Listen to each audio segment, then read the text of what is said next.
Friends, మనం పండగల టైంలో చూడండి ఎక్కువ ప్రసాదాలు అవి చేస్తూ ఉంటాం కదా. లైక్ వరలక్ష్మి వ్రతాలు అయితేనేంటి, దసరా నవరాత్రులు అలాంటప్పుడు మనం తొందరగా ఎక్కువ ప్రసాదాలు చేసుకోవాలంటే ఇలా చేసుకోవచ్చండి. ఒకసారి అన్నం వండుకుంటే కనుక 5 రకాలు అన్నంతోనే ప్రసాదాలు చేయొచ్చు. చూడండి, అలాగా మనం రైస్ ఎలా అయితే మామూలుగా వండుకుంటామో ఒక కప్పు రైస్కి 2 కప్పులు నీళ్లు పోసుకుని మనం అన్నం వండుకోవాలండి ప్రసాదాలకి. దానికి చూడండి అలాగే కొద్దిగా పెసరపప్పు ఒక అరగంట నానబెట్టుకుని మామూలుగా బౌల్లో ఉడికించుకోవాలండి. మామూలుగా మెత్తగాని పెసరపప్పు ఉడికించుకున్న తర్వాత దాన్ని అలా పక్కన పెట్టుకోవాలి. జస్ట్ మధ్యలో ఒకసారి చూసుకోండి ఉడికిందో లేదో. యాక్చువల్గా నానబెట్టిన పెసరపప్పే కాబట్టి తొందరగా ఉడికిపోతుందండి, కుక్కర్లో అక్కర్లేదు. చూడండి, దానికి చూడండి అలాగా మనం సగం చేసుకుని ఆ పెసరపప్పుని కొద్దిగా ముద్దలా చేసుకుని దానిలో కొద్దిగా 1 స్పూన్ గీ వేసుకుని అలాగే కొద్దిగా జీలకర్ర, సాల్ట్, పసుపు, వండిన అన్నం ఉంది కదండి, ఆ అన్నాన్ని తీసుకుని మనం అందులో కలుపుకుని జస్ట్ మొత్తం అన్నీ మిక్స్ చేసుకుంటే కనుక పులగం రెడీ అవుతుందండి. ఈ పులగాన్ని పక్కన పెట్టుకోవచ్చు. మహాలక్ష్మికి చాలా ఇష్టమైన ప్రసాదం అండి ఇది. అలాగే మనం చక్కెర పొంగలి చేయడానికి కూడా పెసరపప్పు కావాలండి. అందుకే పెసరపప్పు రెండింటికి సరిపడా ఉడికించాను.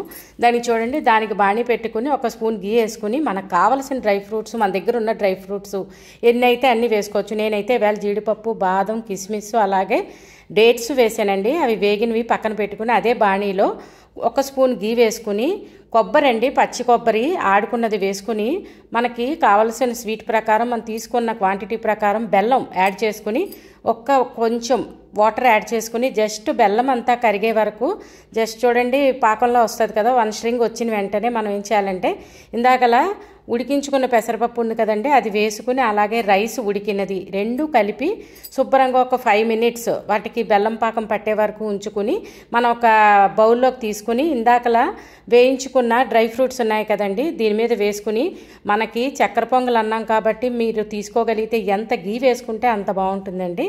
చక్కగా అది వేసుకుని తీసుకుంటే ఇది కూడా మహాలక్ష్మికి చాలా ఇష్టమైన ప్రసాదం చక్కెర పొంగలి. అలాగే కర్డ్ రైస్ అండి, రైస్తోనే చెప్పాను కదా 5 అన్నాను కదా, ఇది 3వది. దానికి చూడండి అలా బాణీ పెట్టుకుని ఆవాలు, మినపప్పు, శనగపప్పు అలాగే కరివేపాకు, ఎండుమిరపకాయ తాలింపు వేసుకున్న తర్వాత రైస్ ఉడికించింది బౌల్లోకి తీసుకున్న దాంట్లో కొద్దిగా సాల్ట్, పెరుగు లేదంటే చిక్కగా ఉన్న మజ్జిగ కానీ వేసుకుని చక్కగా అలాగా కొత్తిమీర వేసుకుని ఆ పోపుని శుభ్రంగా వేయించుకుని అందులో కలిపితే కనుక కర్డ్ రైస్ రెడీ అవుతుందండి. అయితే మహాలక్ష్మికి ఇష్టమైన ఈ దద్దోజనాల్లో కూడా మనం ఏం చేయాలంటే కొద్దిగా మిరియాలు అలాగే పోపులోనే వేయించుకున్న తర్వాత దానిలోకి దానిమ్మ గింజలండి ఒలుచుకుని వేసుకుంటే మనం ఇది కలిపి తీసుకున్నప్పుడు చాలా మంచి టేస్ట్ ఇస్తుంది. అలాగే ఇది కూడా మహాలక్ష్మికి చాలా ఇష్టమైన ప్రసాదం అండి దద్దోజనం. ఇంకొకటి పులిహార. మనం ప్రసాదం అంటే ముందుగా గుర్తొచ్చేది పులిహార కదండి.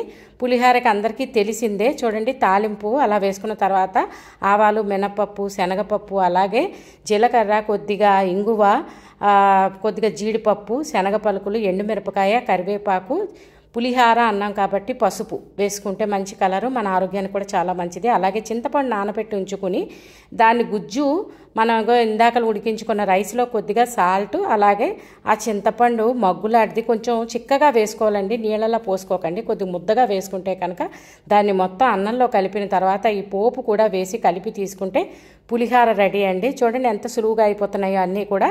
పులిహార కూడా అయితే మనం దీన్ని చక్కగా లంచ్ బాక్సులు కూడా ఇవ్వచ్చు పిల్లలకి. ఇందులో అన్నీ వేస్తాం కాబట్టి చాలా మంచిదండి, మనకు కూడా ఈజీ అవుతుంది చేసుకోవడానికి. అలాగే మహాలక్ష్మికి పులిహార కూడా చాలా ఇష్టం అండి. లక్ష్మీదేవికి మంచి ప్రసాదం ఇది కూడా. మంచి చిన్న పండగలకి వాటికి దేనికైనా సరే మనం పులిహార వండుతాం కదా, అలాగే ఈ పులిహార కూడా రెడీ అండి. లాస్ట్ బట్ నాట్ లీస్ట్ అండి కోకోనట్ రైస్. కొబ్బరి రైస్కి మనం ఏం చేయాలంటే ఇలాగే బాణీ పెట్టుకుని 1 స్పూన్ ఆయిల్ వేసుకుని అందులో ఆవాలు, మినపప్పు, శనగపప్పు, జీడి పలుకులు అలాగే శనగ పలుకులు వేసుకున్న తర్వాత కొబ్బరి రైస్ అన్నాం కదండి. అయితే ఇది కొబ్బరి పాలతో కూడా చేయొచ్చు.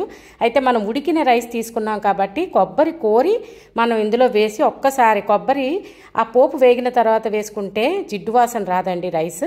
దాన్ని జస్ట్ ఇంకా కొబ్బరి వేసిన తర్వాత మనం స్టవ్ కట్టేసి మనం ఈ పోపుని చక్కగా ఇందాకలా ఉంచుకున్న అన్నంలోకి కొద్దిగా కొత్తిమీర అలాగే కొద్దిగా కరివేపాకు కూడా పచ్చిది వేసుకుని పోపు దాని మీద వేస్తే కనుక మంచి కొబ్బరి రైస్ తయారవుతుందండి. ఇది కూడా మహాలక్ష్మికి చాలా ఇష్టం. అలాగే ఇది home made garam masala powder అండి. ఈ మసాలా పౌడర్ కూడా నేను త్వరలో పోస్ట్ చేస్తాను.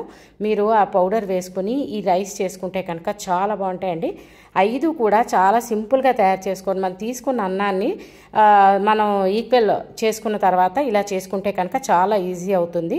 మీరందరూ కూడా ఇవన్నీ ఇలా ట్రై చేసి మీకు ఎలా కుదిరినాయో ఒక కామెంట్ పెట్టండి. అలాగే ఛానల్ సబ్స్క్రైబ్ చేసుకోకపోతే సబ్స్క్రైబ్ చేసుకోండి. చేసుకున్నట్టయితే ఫ్రెండ్స్తో రిలేటివ్స్తో షేర్ చేయండి. Thank you.